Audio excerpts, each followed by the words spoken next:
Welcome to the Real World Podcast. My name's Cameron. Thank you so much for joining us. Be sure to give us a like, hit the subscribe button, hit the bell to get notifications so you're aware of all of our videos here on the Real World. This is episode 4 of our podcast, the Real World Podcast. We are going through our top 5 favorite movies. Today we are on our number 3s, so we're quickly approaching the end here, halfway through on our number 3 picks. My pick is Ben-Hur, and Bert's pick is Avengers Infinity War. How you doing, Bert? Hey, I'm great. How you doing, Cam? Doing good, doing good. So, yeah, we're excited to get into these. These are 2 movies that obviously we like a lot. And so we're going to go through what we like about them, maybe some things we might not like about them. And I'm sure we've got different opinions on both of these movies. So it should be a fun discussion. All right. So this week on the Real World Podcast, we are jumping into our number 3 picks of our top 5 favorite films of all time. My pick is Ben-Hur. That's the movie we're going to be starting with, 1959's Ben-Hur. This movie is directed by William Wyler. It is an epic 3.5 hours long. It was released November 18th, 1959 by MGM. The budget on the film is 15 million, which was a lot back then. Ended up grossing 146 million. It was the second highest grossing film of that year, behind Gone with the Wind. So a big hit. Ended up winning 11 Oscars. That would only be tied in 1997 by Titanic, and then later again by Lord of the Rings: Return of the King. It's, every time I watch this movie, I'm reminded of how it defines the word epic. So this is a word that gets thrown around a lot today, I feel like. Oh, that movie was epic. It was, Oh, sure. people use it in all Yeah. kinds of different ways. But when you watch Ben-Hur, it is the grandest kind of movie I could think of. I mean, I can't think of another movie that has this level of just the size of the sets, the amount of extras.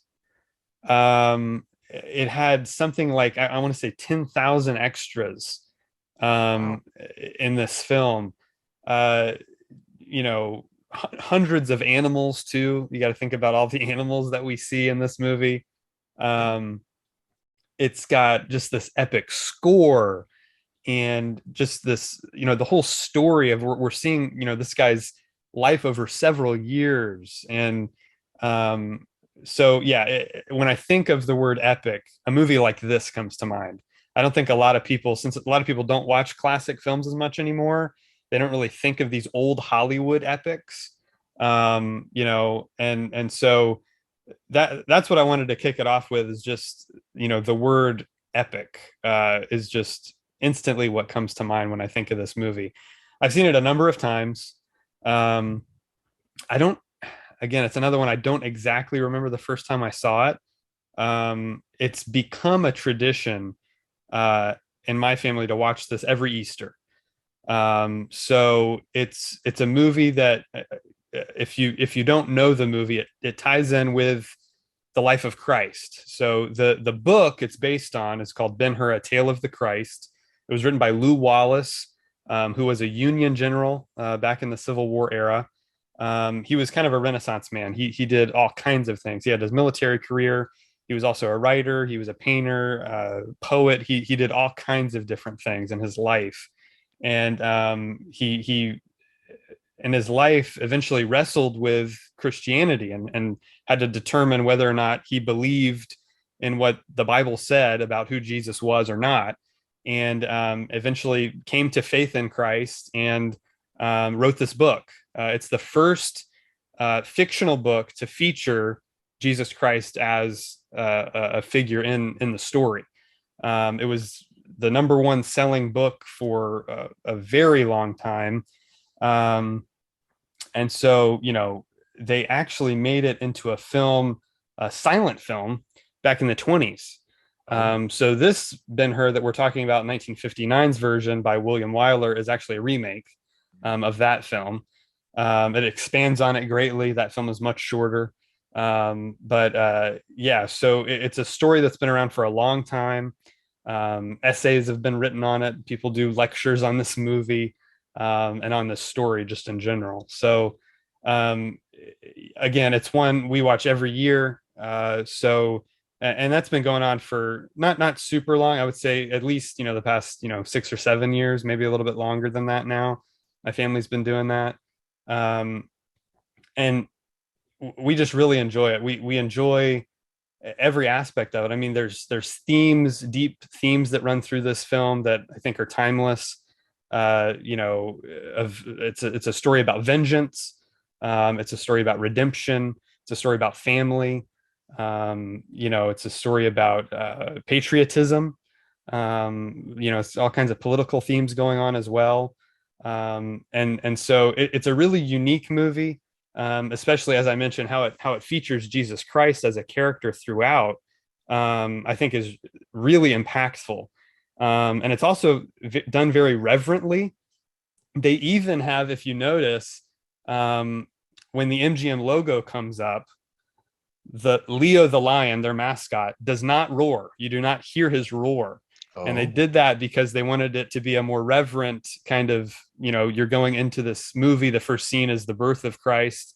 And so, yeah. you just get that score, which the score is excellent. It's very influential. It heavily influenced John Williams and his sound Mm. across his entire film career. So it's just again, it's a unique story, one that I think is very well told. William Wyler had a difficult time directing this movie. It was definitely his most difficult production he ever made, and he made a lot of great movies. He's actually the most nominated director in Oscars history. He's been nominated 12 times over his career, and so he made a lot of great movies. Roman Holiday is one that he made. How to Steal a Million, Big Country, Best Years of Our Lives. He's done quite a few popular movies that were big in their day. Um, so I could go on and on about it. It's a movie that again it's impactful in its storytelling. Again it's a different era, right? It's the 1950s, the late 50s, and part of the reason they made it is because uh, the Ten Commandments was such a big hit in 1956. MGM kind of wanted in on that whole biblical epic thing that was popular at the time, and so they That was decided Charlton to. Heston as well, right? That is Heston as well, yeah, and that's a Yeah. big reason why he got the role in this, is because he's Moses in the Ten Commandments, which is another favorite of mine. But Ben-Hur, again, uh, really just a well done production that they spent the money on it. You can tell in the sets. The arena set where they have the chariot scene is an actual set they built over Okay. about 18 acres. Wow. That's, I think, the largest set ever built for a film. So Wow. they built that entire arena. Those are real horses. They're really doing all those stunts. No CGI involved. This was before those days. This is early on, and special effects are utilized. They do utilize actually some very early blue screen stuff on some of the ship battles. Oh, All the ship battle is all okay. miniatures. Um, Oh, okay. and Okay. so, yeah, I they was going use to ask you about miniatures that. back then. Yep. Yep. So, Okay. it's just, it's a lavish production. The costumes, sets, the whole thing.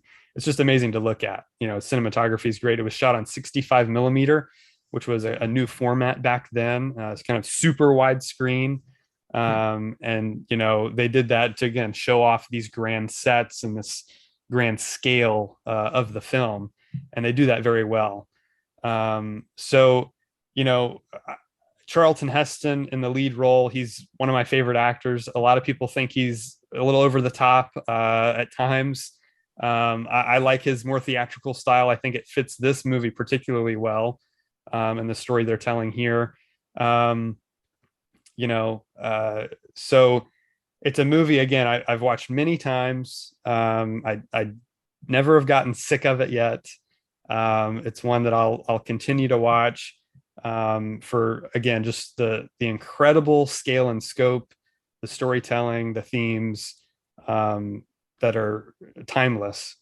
And so I'm curious to get your thoughts on it, though, because you had never seen this before. So give me your thoughts on Ben-Hur. Okay.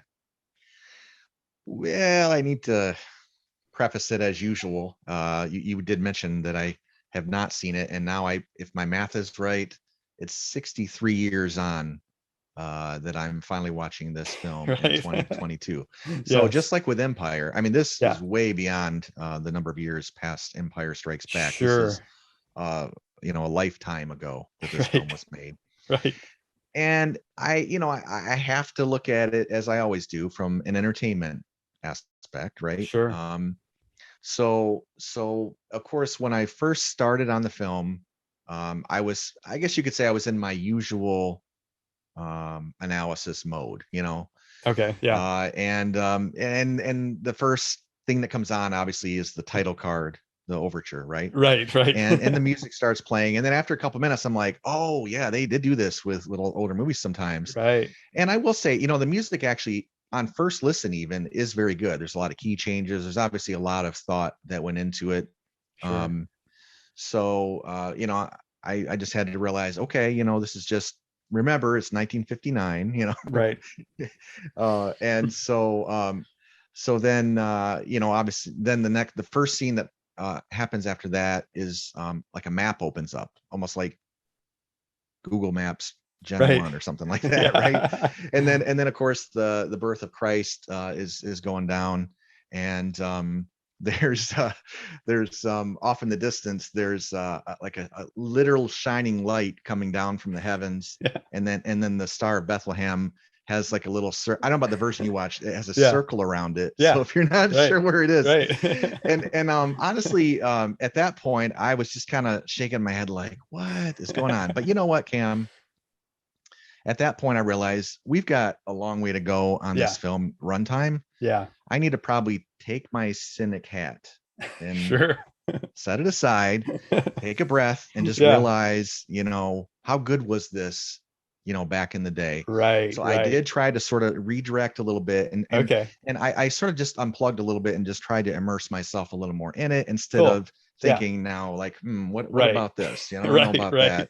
Sure. And that changed things a little bit. Good. And so, the first, just to go through it kind of more briefly, but Sure. the first 50 minutes is a little dry. There's a lot of talk about politics, things that are going on at the time. Yeah. But the acting was really good. Funny enough, I thought a week or two back I looked up the cast of this film, and I looked over the cast and I thought, goodness, I don't know a single name on this list.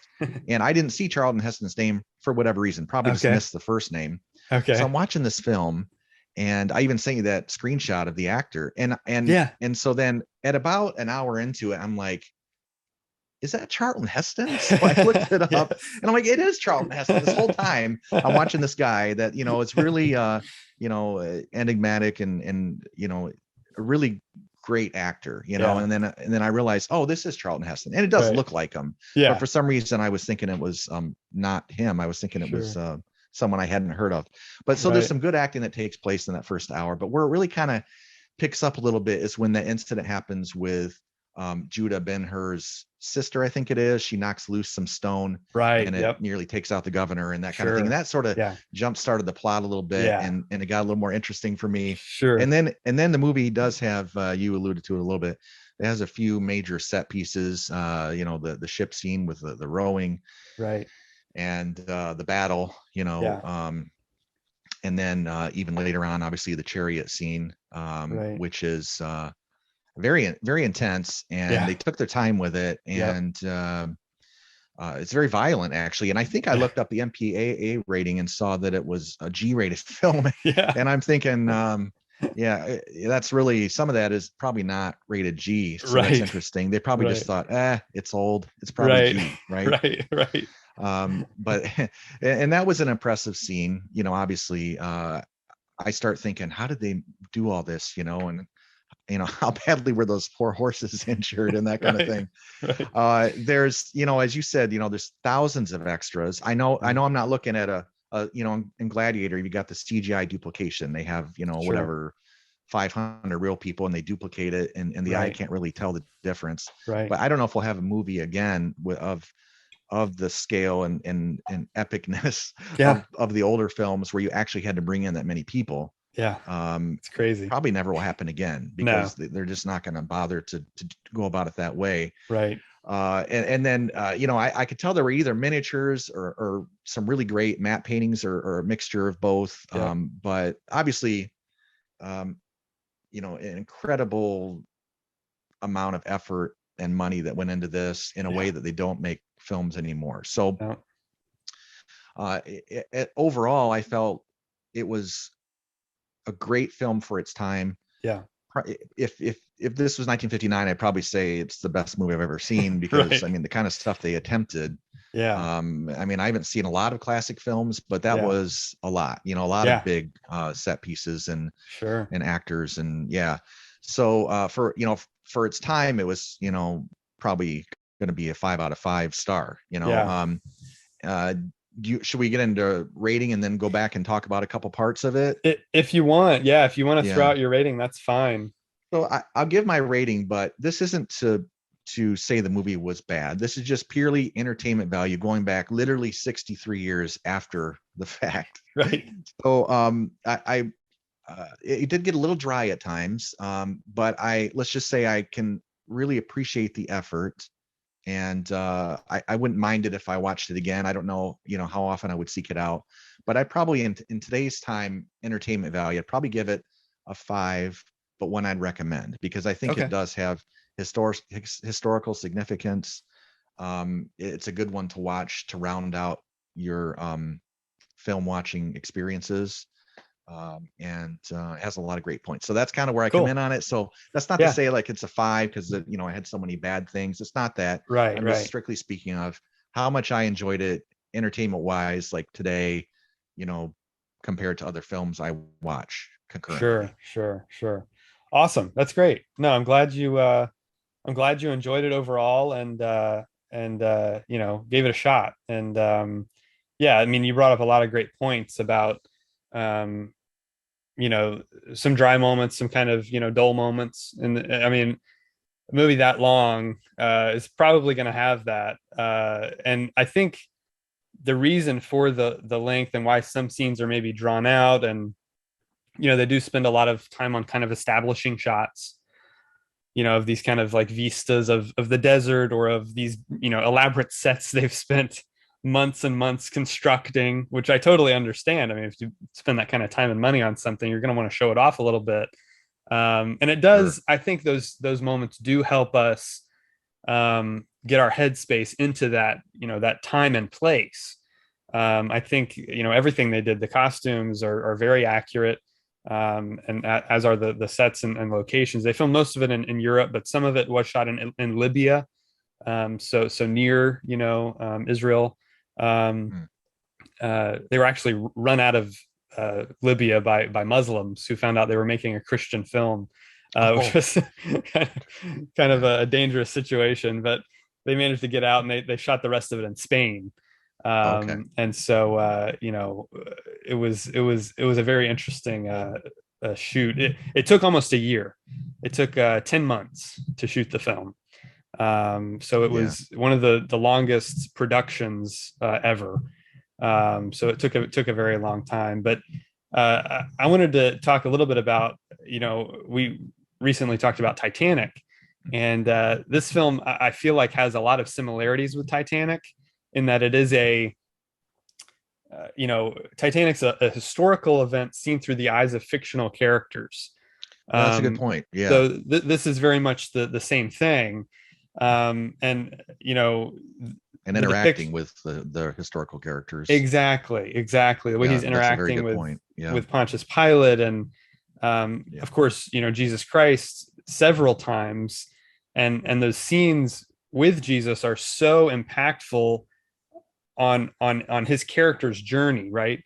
His Yeah. character arc as he's going from this wealthy prince to a slave, to a kind of well-to-do Roman citizen, and then a charioteer, and he goes through a lot over the course of this film, and his Right. interactions with Jesus have a big impact on who he is, and kind of where his character Sure. goes. Yeah. And Question for you though. yeah, go ahead. Did you and I think I know the answer they'll say, but what did you think about the choice to not show Jesus's face?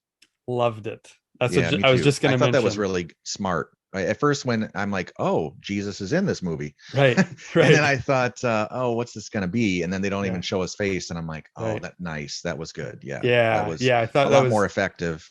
yeah, extremely effective, and just like I said at the beginning, reverent. I feel like this Yeah, film is yeah, very reverent towards the uh scripture, and towards who Jesus is. And so yeah, deciding to not show his face, I think was a very good choice, very effective, worked very well. um and we just see the crowd reactions, and the that reactions, says it all. That says it and all. that Yeah, Roman soldier, when he gives him water, that kind of, just the look on his, he doesn't even say anything, it's just this look on yeah, his face, this close up. And right. yeah, these moments That was are good. really impactful. And the way that Jesus' words are conveyed to Judah in key moments, through the character Esther, especially towards the end of the film, I think those are very impactful moments, that work extremely well. So I think all of that works great. The character arc again of Judah being someone who's obsessed with revenge, all the way Mhm. until finally he, you know, uh, forgives and lets go of his hate. You know, and there's a great, that the ending of the film always gets to me, whenever that happens, and you see Christ on the cross, and then you see his mother and sister healed, and they reunite, and they're all made whole again, Yeah. through their interactions with Christ, and throughout this story. So yeah, very very effective, affecting, a powerful film, that always touches and moves me. Um, and so I'll talk briefly about the cast. It has great cast. A lot of these actors I haven't seen in a ton of other things, but I Mhm. thought all of the performances were great. The guy who plays Masala, Stephen Boyd, does an excellent job. And then uh, uh, um, one that stood out was Finlay Curry as Balthazar. I think his delivery on his lines are very very effective, and the way they used him in the story was very good. Um, I also like how Judah, you know, he has these interactions with Christ, but he never actually witnesses any miracles of Jesus.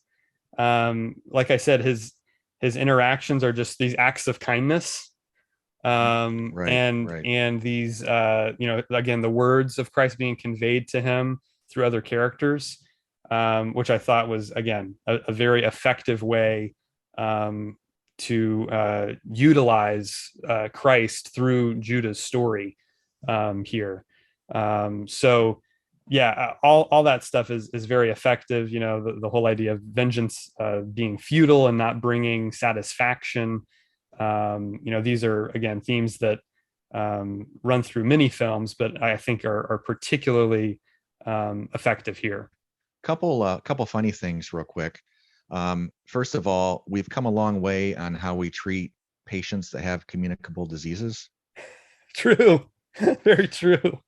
Yeah, it's pretty Yeah, savage. it is. But I It get is. it. Yeah, It's very primitive times. right. Definitely. So, and then the other thing is that the rowing scene. Well, first of uh, all, it was pretty yes. crazy how, I mean, you could tell that they were really working out. It wasn't just that Yeah. they were just pretend, like they were clearly No. working against some kind Yep. of tension. They were. That I looked for that, and I'm like, wow, this was not an easy thing. Anyway, Yeah. but what I did kind of think was funny was, they keep shouting out. Like the rowing speeds, like Yes. rapid, and Yeah. battle and then attack. And Right. I couldn't help but think of Spaceballs, when they're trying to go faster and Oh, they're like yes. light speed, Ludicrous speed. ludicrous speed. Yeah, it totally reminded me of That's ludicrous funny. speed. I was waiting for him to yell ludicrous speed, I but never put that together. That's one of my favorite comedies, and I never yeah, put it's that great. together, but that's pretty good. Yeah. And so this movie's a 10 for you though? Yeah, it's a 10 out of 10, five Okay. stars. 5 stars. Yeah. Yeah, I again, I watch it every year. It's one Yeah. I've never gotten tired of. I enjoy every second of it. Um, it always touches me. The ending especially, and yeah, the chariot chase. I mean, I would put it among the best action sequences ever filmed. Honestly, I think it is super effective. The editing, it's no score, it's all sound effects, Right. Right. and that just puts you in that chariot race. And the flip he Yeah, does it's over amazing no the one was killed while they yeah, it's they amazing no weren't, one was yeah, there killed. were injuries, but there were Yeah. no deaths. And yeah, that moment where he flips Yeah. over was actually not Yeah. not Yeah. planned. That was an accident. That stuntman flipped Wow. over. They If said, he "Whoa!" lives, we keep it. Right, exactly. They said, "Stop." They made sure he was okay, and they said, "We've got to use that." So they Yeah. actually then they went back and shot Charlton Heston climbing back in, and Yeah. so Yeah. they could actually keep the Okay. whole thing. Nice. And yeah, I think it's an incredible sequence, and the ship Yeah. sequence as well. Sure. Very very effective.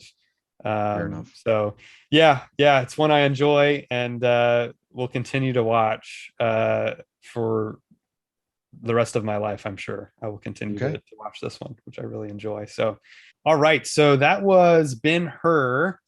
Good discussion on that classic. Now we are going to jump into Bert's number three, Avengers Infinity War. Uh, Another kind of epic movie. So go ahead and take it away. All right. Well, uh, I love Infinity War, and it's my number three because of the following. Infinity War, anybody that knows anything about it will already know this, but um, obviously it's the culmination of multiple movies and characters. I've got dozens of hours, and you count rewatches, dozens and dozens of hours with these characters, and this is the first time that they're coming together. A lot of expectations. Um, and to give you an example of how much I enjoyed the films that led up to this, like many have, I kind of crunched the numbers, went through my sort of top 20 lists or top, by year, where these films landed. Okay. And so just when I crunched the numbers, there were 11 films, 11 Marvel films that ended up in my top 6 in the year they came out prior to Wow. Infinity War. Wow. And three of the years, the number one film was Wow. a Marvel film, and it's probably the Yeah. case for a lot of people. Sure. Sure. But that's just a lot of films that hit pretty hard and were very, very enjoyable. Right. That there were that many of them in just a few years that were that high on my list of the best films of the year. So that's the kind Sure. of film that I tend to like. And I wasn't disappointed with Infinity War. I feel like it does pretty much hit that perfect blend of humor and seriousness. I was a little concerned when I found out that Guardians of the Galaxy were coming in, because I knew what they were, but I Yeah. haven't really sat down and watched both of those films that are out, and I didn't really like the idea of sort of what they brought, and so I thought that was gonna maybe wreck it. But there's so much there on top of that I enjoy, and the humor is good. And then by the end, as far as the seriousness, like, do you want a film like that to actually feel like it has weight and you actually feel emotion and feel like when someone dies that it actually means something? And for me, it works. So maybe not for everybody. Maybe you think, I've read things like, oh, Marvel's always just silly, they're not trying to be serious. Well, I mean, it feels pretty serious to me. Like, I think they do a pretty good job of bringing it around to where you actually feel like loss when a character dies, or like that kind of thing. So I feel like it accomplishes that. The action scenes are incredibly impressive. They're also very creative, very similar in some ways to Ultron, in that they're very impressive and creative. Ultron, I felt like there were a few times where what I was seeing on screen looked really good, but it wasn't entirely believable for what people like the weight, the gravity of their actual form didn't always Right. seem to hit exactly right in Ultron. Yeah. And I feel like that was a lot better and very, very good in Infinity War. So that was something I've been kind of looking at as I rewatch these films too. Yeah. Um, Another thing too that I've been kind of watching in these films is the mortality of the human characters. There's been, like, for instance, in Ultron, Black Widow and Hawkeye. I don't want to pick on them because I actually like those characters a lot, but they are human. And then if Yeah. they actually take a bullet or a hard landing, um, that should have a lot more effect on them than it does on Thor or one of Sure. these other Sure. you know uh, basically characters that are really really hard to kill, Yeah. right? And Yeah. I feel like in Ultron there were a few more times where there was a battle happening, and really Hawkeye and Black Widow really would not have held their own and probably would have been dispatched pretty early on in that Sure. fight. And even though there's a lot of crazy battles that are going on in Infinity War, I felt like I didn't see on screen things that should have taken them out. So, Okay.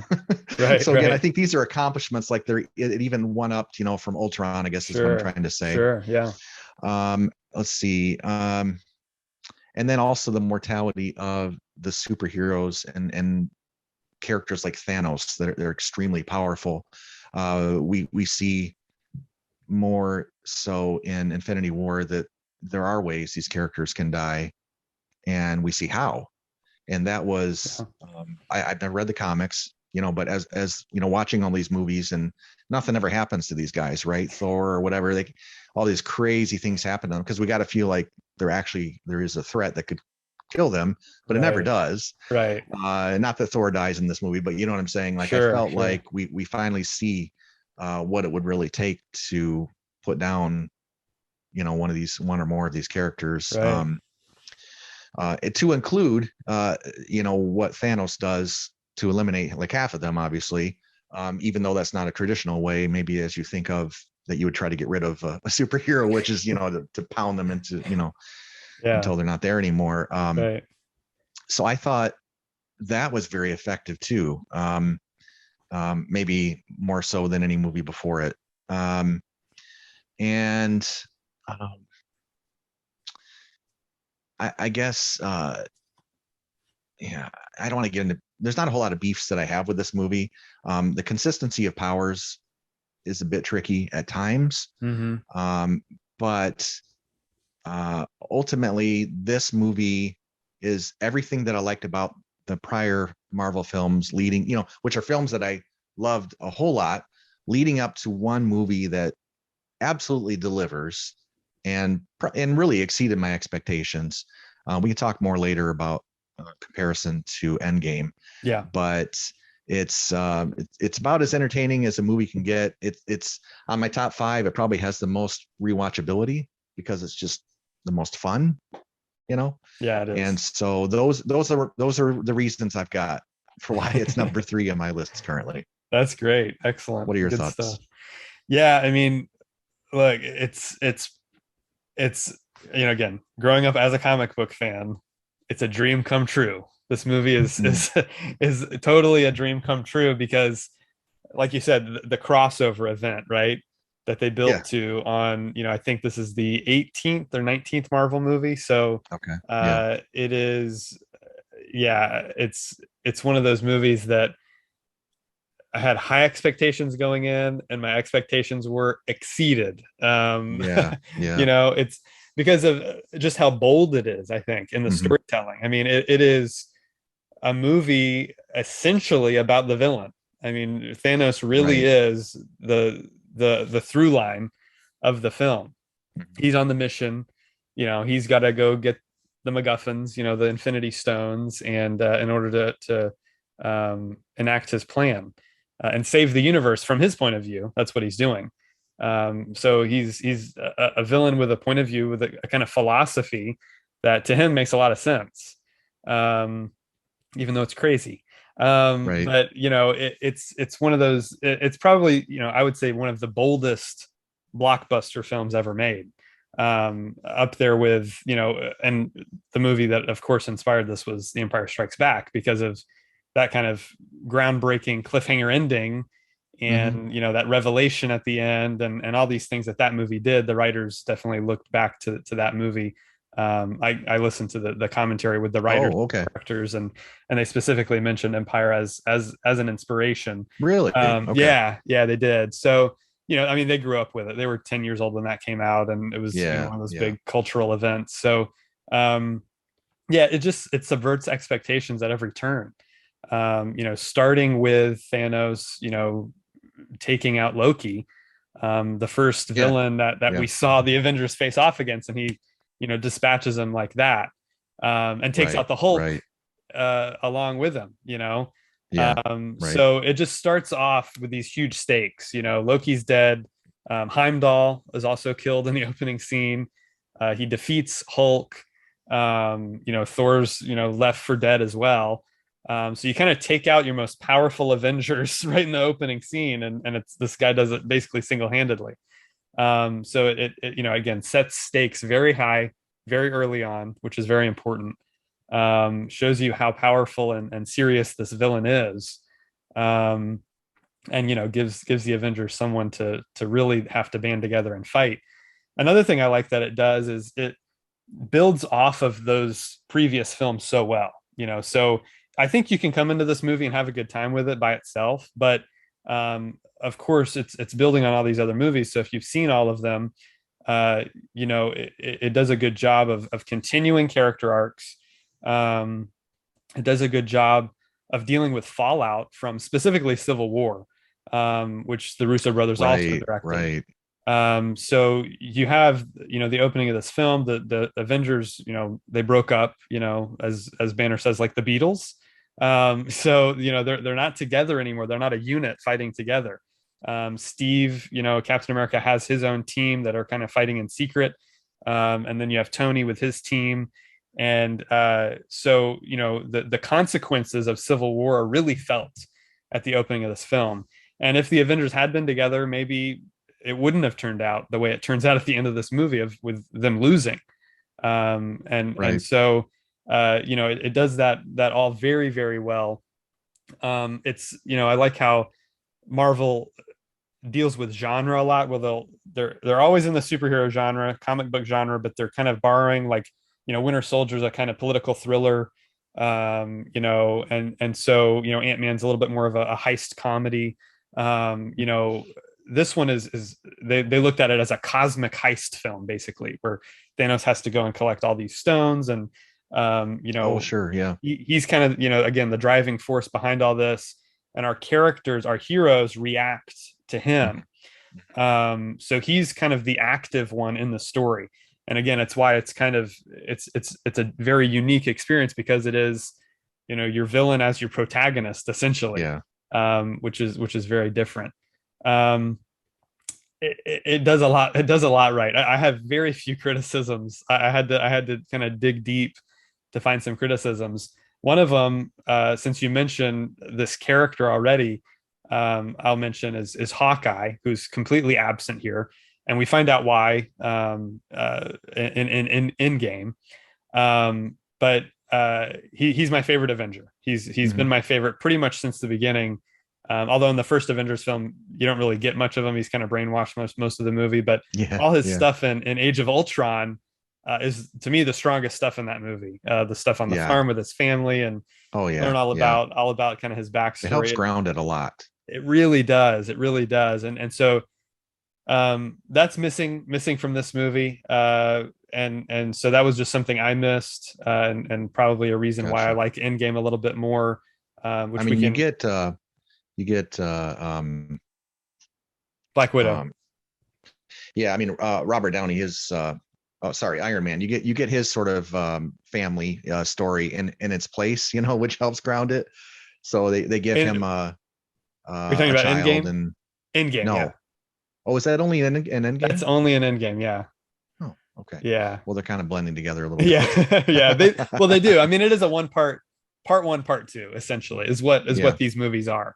Right. That's Right. another criticism of Infinity War that I have, Hmm. is it doesn't feel like a complete. I mean, it feels like a complete story because it's Thanos' story.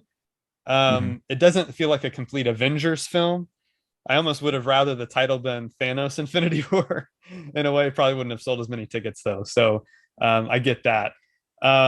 Effects are strong overall, especially for Thanos. I mean, he looks incredible, completely photoreal. I am blown away every time I see Thanos on screen because he looks so real. I mean, he's a giant purple alien, but I totally believe he's a real Yeah. character interacting with these other characters. Yeah, they Um, do a good job with it, but I will yeah, say, I was going to ask you about that specifically because I still would rather see the actor. I yeah, just like with Hulk. I wish there was a way they could just put a bodysuit on him, and it's kind of the CG kind of works for Hulk yeah. when in this movie he's already turned into the Hulk, right? Right, right. Um, Yeah, we don't get a lot of Hulk in this one. right. Oh yeah. Gosh, see, I'm thinking Yeah, in of the Endgame again. Sorry. opening scene we see him, but then he's Banner the rest of the movie. And That's right. I also He's trying to turn. That's right. In yeah, Infinity War, he's yeah, trying to turn. But right. yeah, when he becomes Hulk, I'd still rather see what's his name? Mark Mark Ruffalo. Ruffalo. Yeah, I'd still rather see him yeah. and Thanos, who's the guy that plays Josh him? Brolin. Josh Brolin. Yeah, Yeah, he's tremendous. But he is. I'd rather see him because it's one thing if you have a character that a person can't fit into a suit and make it, but I'd almost rather have them do that almost 10 out of 10 times Yeah. than make it CGI. Yeah, I hear you. I don't think there's a way to do it though. I really don't. I don't. Best makeup effects in the world. You can't make a guy that tall Yeah, and make it believable and make him that big and it is believable. problematic because he's like 7 or 8 feet tall, He's right? yeah, he's at least 8 feet or 9 feet tall, same height as Hulk. Yeah, So yeah, I think that would yeah, be very difficult. I think the performance capture effects have just gone to the point where, I mean, to me, again, it looks very real. To me, it it looks is very very real. good. Yeah, And yeah, a thing about that though, as strong as those effects are for Thanos, I think they spent pretty much all their time and effort on that because he's such a major role in the film that the other CGI suffers a little bit for me. oh, you think so? Um, yeah, for me it does. I think on especially on characters like Iron Man and Spider Man, where they're pretty much full CGI. It's Yeah, them. They were on set, but yeah, Iron Man's suit is fully CGI now. yeah, I think yeah, pretty much ever since Civil War, it's been fully CGI. And those early Iron Man films, they work so well because they were blending practical with CG. And they kind of lost that over time, which the effects got better, yeah, but there's still just something that feels a little bit off about it. And it's not in every scene. The opening scene in New York, Iron Man looks great yeah, in that sequence. Later yeah. on Titan, he Yeah. looks not quite as good, I think. Okay. Yeah. I didn't think so much about looking at it that way. I just know that the New York scene and the Titan scene are um, just fantastic action scenes, They are. and so creative. I love, Yeah. we talked before about Doctor Strange and what he gets to do in Right. both those scenes, really. Yep. And they're two of my favorite action scenes that I could name. If I was Yeah. telling someone, go watch these two and you'll see how great Sure. action scenes and special effects are. I Yeah. mean, those could be it. Yeah. I agree. I agree. And I really like the use of the Black Order, who are the children of Thanos. Yeah, yeah. They're Uh-huh. used very well. And, They're not give just our throwaways, They're right? not. They're not. Yeah, they have character and personality to them, and they give our heroes someone to fight before the big battle with Thanos, which we all know is coming at the Yeah, end. yeah, But you can't get to right. that too early, so it gives our heroes someone to battle before that, and they're very effective in that way.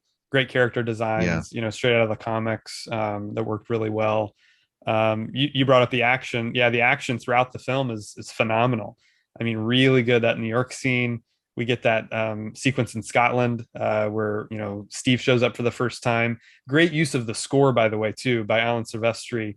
That Avengers theme when Cat pops in, it's like yeah, a rah yeah. rah moment. It's a really really cool moment when he steps out of the shadows, with the beard and everything. And Yeah, um, that's one of the reasons why I like Infinity War better is I feel like the characters in a lot of ways are at their best and strongest um, in that final battle. You know, even though it's Yeah, not ultimately successful. Well, it kind of sure. is, if not for the time stone, Right, right? So, exactly.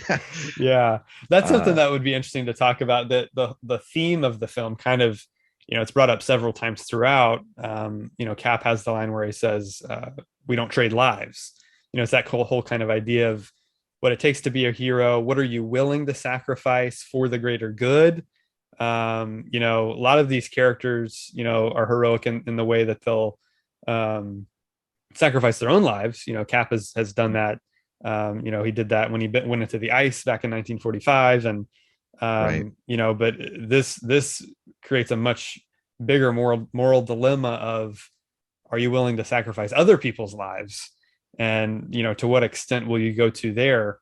right. And we see that with Doctor Strange, Mhm. when he sees these 14 million possibilities, of only one of them Yeah, succeeds, and it's by sacrificing Tony.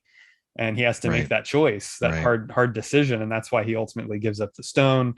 And right. so, yeah, a lot of interesting themes there that run throughout, that I think they explored pretty effectively between both Infinity War and Endgame. Yeah. Yeah, and if I can spend a couple minutes telling you about what I think about Endgame in comparison, Yeah, and why I'm more on Infinity War than Endgame. sure. After just watching them both again, I mean, Mhm. Endgame is really great in a lot of ways, but the entire first act, so probably a good 45 minutes of that film, it's really kind of sad. And the whole tone is just so different than Infinity War. It And is. Infinity War is exciting, and you finding out what's going on, and you see some like Yeah. exciting battles and that sort of blow your mind and that kind of thing. Whereas Endgame, you're just it's like the reeling Avengers, right? It's like they're Yeah, it just is. like, oh man, this happened, Right. and I just feel Right. like the whole tone is just not fun and exciting. I Right. mean, for good reason. I mean, they're telling Sure. it almost works better as a 5-6 hour story than comparing one versus the I other. agree. You do have to have that period of where they try to figure things out. Yep. But speaking of that, the time travel thing, uh, I don't I don't love how the screenwriters handled the time travel solution, Okay. because in all my wisdom, me not being one of the screenwriters, when I was before Endgame came out, I think I had heard something about well, they could always um, travel through time, and I'm thinking, yeah, I mean, they've got the time stones out there, so it just made perfect sense. So the idea that time travel technically exists because you can rewind time, and then on top of that, they created time travel in a different way, and they did it in one evening. I mean, granted, Tony Stark is brilliant. Right. I was like, really? So there's two ways you can time travel now, just because they had to come up with a second way, Right. and quickly, like, let's do it right away, right? Sure. Sure. So I didn't love that, but it doesn't detract too much from the film. I mean, I don't know where it is in my top 100, but I'm sure it's in there. It Yeah. might even be in my top 30. I can't remember Okay. exactly. And in fact, it probably most certainly one or two in the year that it came out, number one or number two Yeah. of movies for the year. Yeah. But so those are a couple things that, like I said, the beginning was just kind of a downer, Yeah. and understandably so, but Sure. still, it Sure. just didn't have the excitement of Yeah. Infinity War, and sort of the mysteriousness, I guess. And then I didn't Right. love how they solved the time travel problem. Okay. I hear you. Yeah, I can hear those. Yeah, the tones are very different intentionally, because going off of Infinity War, I don't think you could do a fun, exciting. I think they made it as fun as an exciting movie as they could, coming off of half the universe dying. Sure. So, Yeah. Yeah. it is It picks up. Yeah. it picks up. Yeah, the time travel stuff picks up. You got Ant-Man in there doing all his quips, and Rocket and Thor have some fun moments, and Right. For so sure. it's definitely still got the humor and that MCU movies have. But um, yeah, the time travel thing never bothered me, because I was actually glad they didn't use the time stone. I thought it was actually smarter for them to have to come up with another way to do time travel than just using that MacGuffin we already have seen used multiple times. Um, I get that too. Yeah. yeah, and it didn't bother me because if you watch Ant-Man and Wasp, he gets caught in the quantum realm, right? And then the screenwriters on the commentary, they said you're allowed one coincidence in screenwriting, and it has to happen in Act One. So the Act One coincidence that happens in an Endgame is the rat that walks across the van Oh and yeah, hits the button. and releases Yeah, him and from, yeah. yeah, releases him, That's right? great. They're like, we're allowed Yeah, I that noticed one. that. We couldn't do any more after that. So he gets back, Yeah. and the time travel thing, it's actually building off of what we've seen in Ant-Man. So what Hank Pym has worked on the quantum realm, his whole life, and so he's studied that. So it's really a combination of Hank Pym and Tony Stark coming up with time travel, and Hulk also. Hulk kind of figures it out like halfway Right. almost. Yeah, it kind of sends him in the right direction. Right, I right, mean, and it then is two brilliant minds working on it. I'm not saying I hate it. I'm just yeah, saying that I was like, what? They're I not even get going it. to use Yeah, the time stone. right, right, exactly. Well, But Thanos there had are it and he reasons. snapped it away. Yeah, yeah, So that's true. they Yeah. couldn't they couldn't use any of the stones anymore, which I thought that Right. opening sequence actually is a really cool kind of could have been the end of Infinity War, I guess. Them getting Tony, going after Thanos, killing him, Yeah. finding out that the stones he snapped them away so they can't use Right. them. I thought that was a cool way to start it off because you think, okay, so the movie's going to be about them going after Thanos and getting, Yeah, I and thought the it's whole movie was going to be that. right, right, and Right. then that whole sequence happens. Thor kills him, and we jump 5 years. It was just such a Yeah. shock. I remember the gasp in the theater Right. of Right.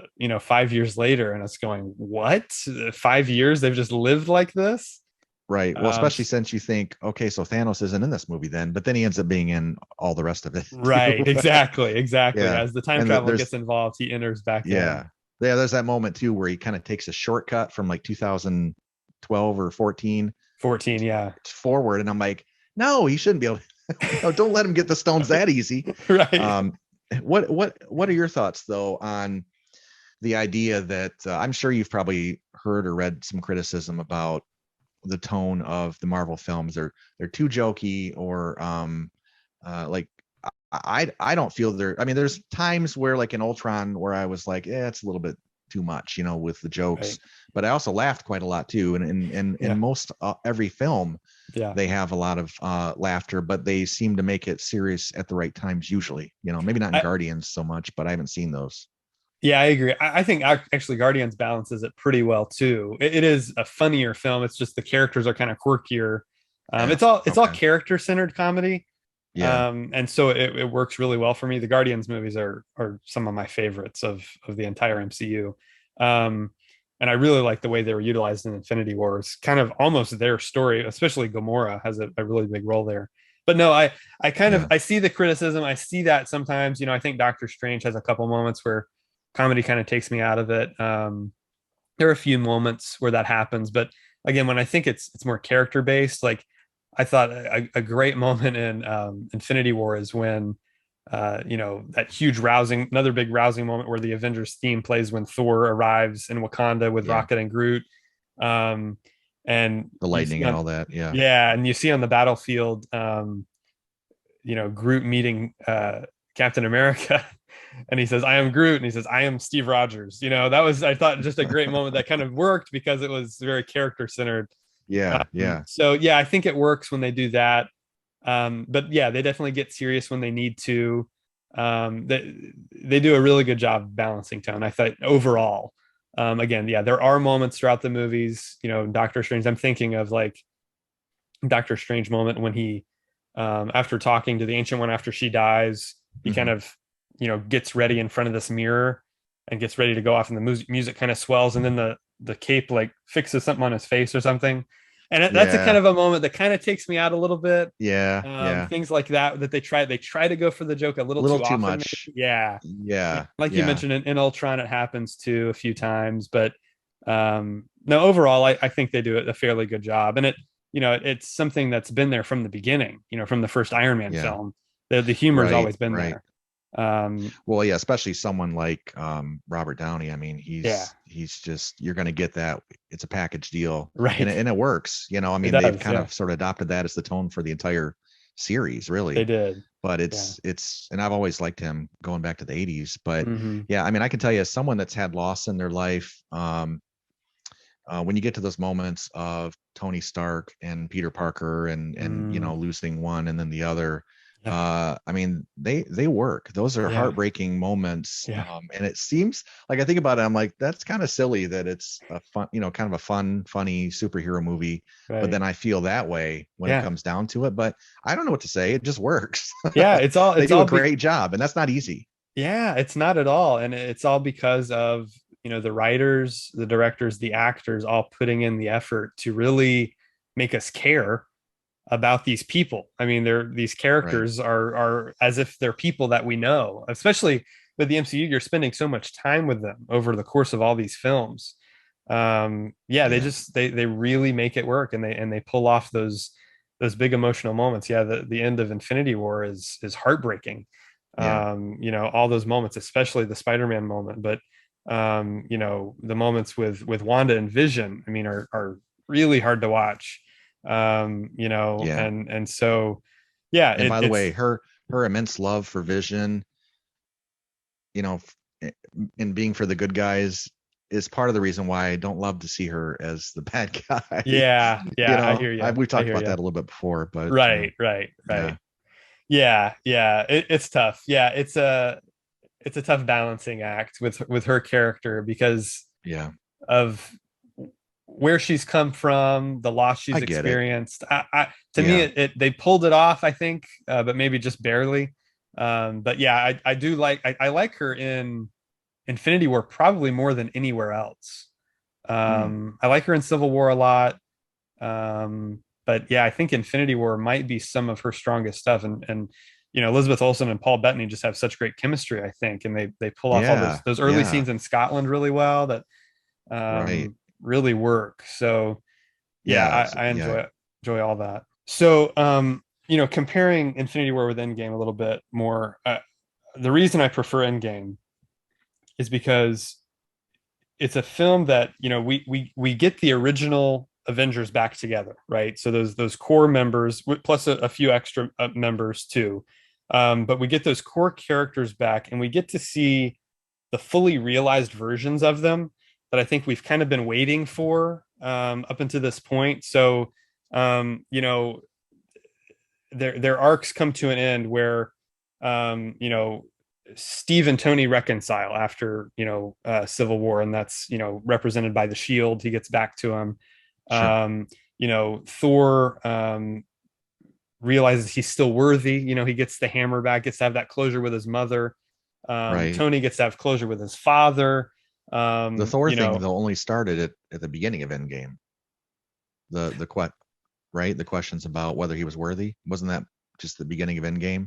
Like he's that let himself go and that kind of thing. correct. Yeah. But I think but it's still carrying over, I think, from Infinity War, because Infinity War, he's on this revenge mission, right?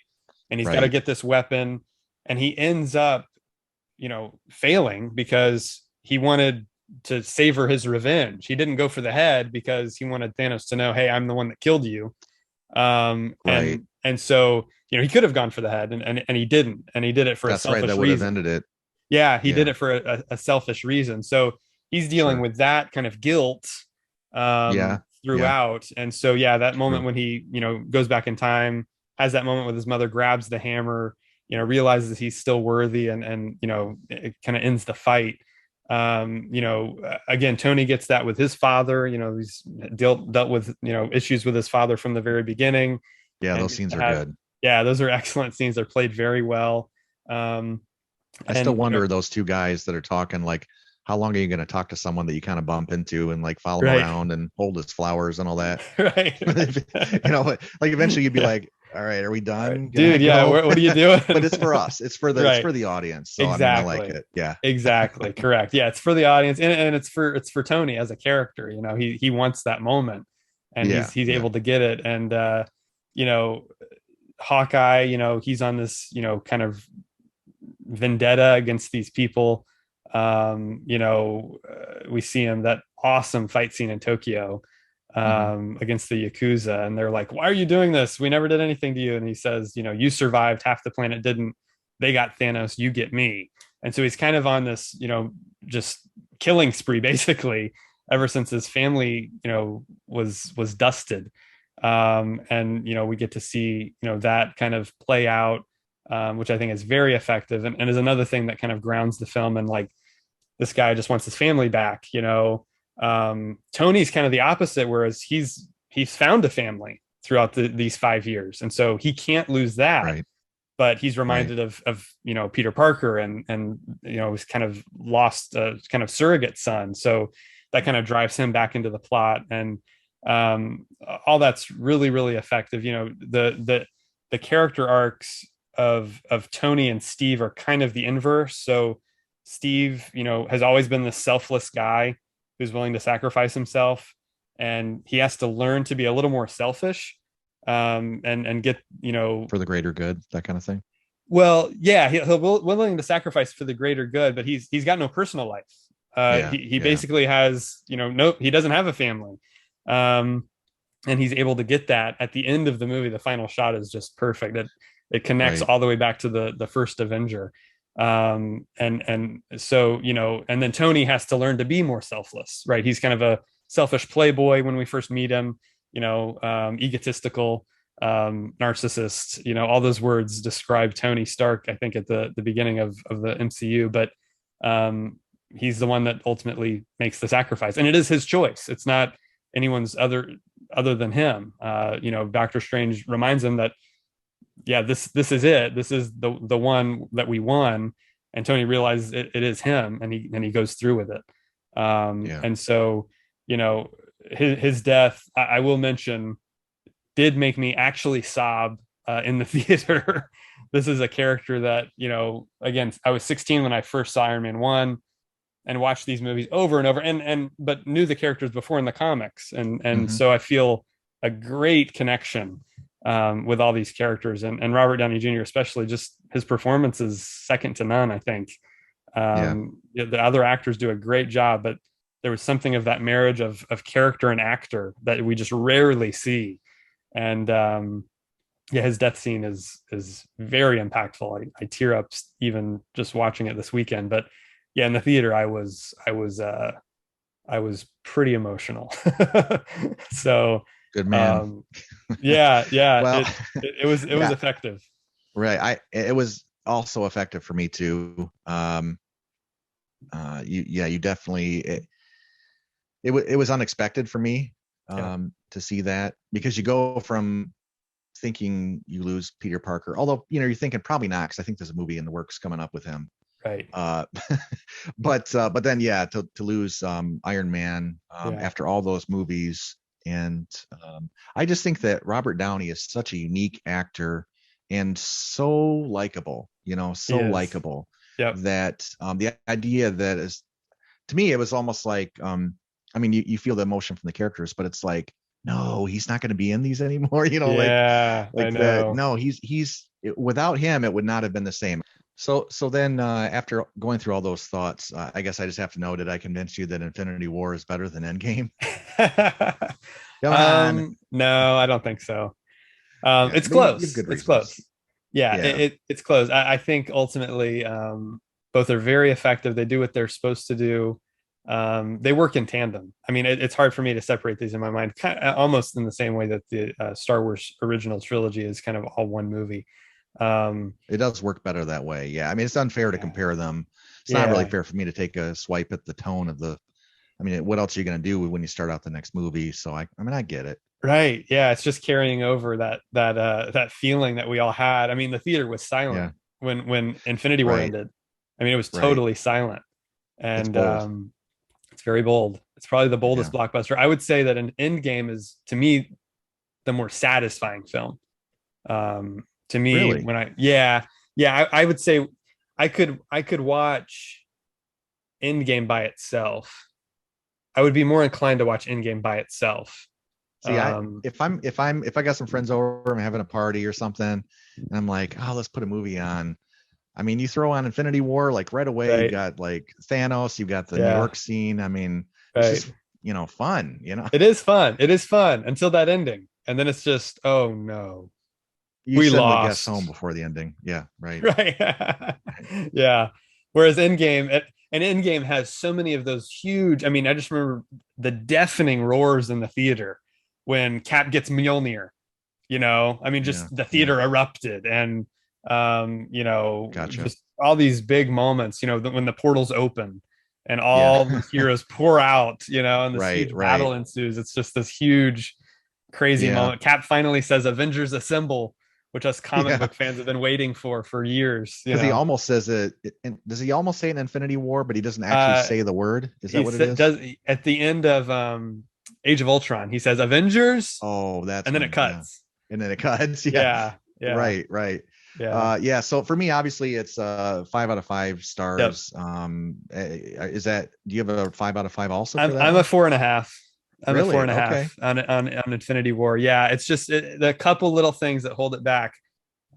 It's really nitpicks if I'm being honest. Yeah.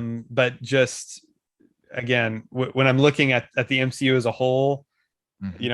I think I've got like maybe only 4 or 5 that I give a full 5 stars to.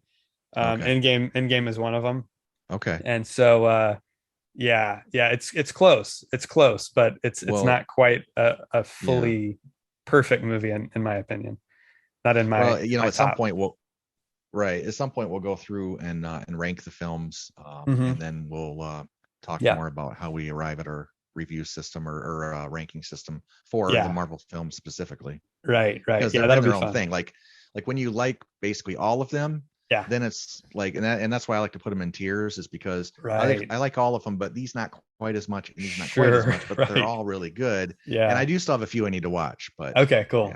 Yeah, you definitely got to watch the Guardians movies, even though they might not I be for will. you. Yeah, I've got them, but I need to Okay. watch them. Yeah, Okay, cool. Yeah, because those are up pretty high on my ranking. So I'd be curious to see what you think of those. But yeah. So 4.5 stars for me for Infinity War. Tons of fun. Again, a comic book fan's dream come true. The Russo brothers who made it are lifelong comic book fans as well, and you can tell they just have an mm, understanding of the characters and the world and that kind of thing. And the writers are phenomenal. Marcus and McFeely, who wrote it, wrote all the Captain America films and oh, these final 2 Avengers films. So they're okay, out of a long run in the MCU, and I think have very, very strong, writing skills and character arcs and things that they clearly, put because it into their wouldn't work movies. if that was lacking. Yeah, absolutely. And the casting, I mean, we could go on and on about the casting, but Yeah. Sarah Finn casts all the Marvel films, Oh, and okay. she is just an incredible casting director. Just really knows how to marry an actor with a character so well, and Yeah. that's a big part of their success for sure. One of the best moves they made was, well, I guess it's the second one, but Robert Downey. I mean, Yeah, yeah, incredible. he's still in his peak, I think, at this point Yep, as an actor. So yep. Iron Man, yeah. the first is excellent. Yeah, for sure. All right, folks. Well, that was our discussion on our number 3 top 5 favorite films of all time, Ben-Hur and Avengers Infinity War. Let us know what you thought in the comments. Make sure you like, subscribe, hit the bell for notifications. We will be back next week with an all new episode. So be sure you share it with your friends if you know of anyone who's into movies. Let them know about the Real World Podcast. We'd be happy to have them as part of the community. We're also all over social media. So Twitter, Facebook, Instagram, Letterboxd, we're all there. So those are all in the description below, the links to all of our social media. So be sure to follow us there and keep up with the real world. Thank you so much for joining us, and we will see you next time.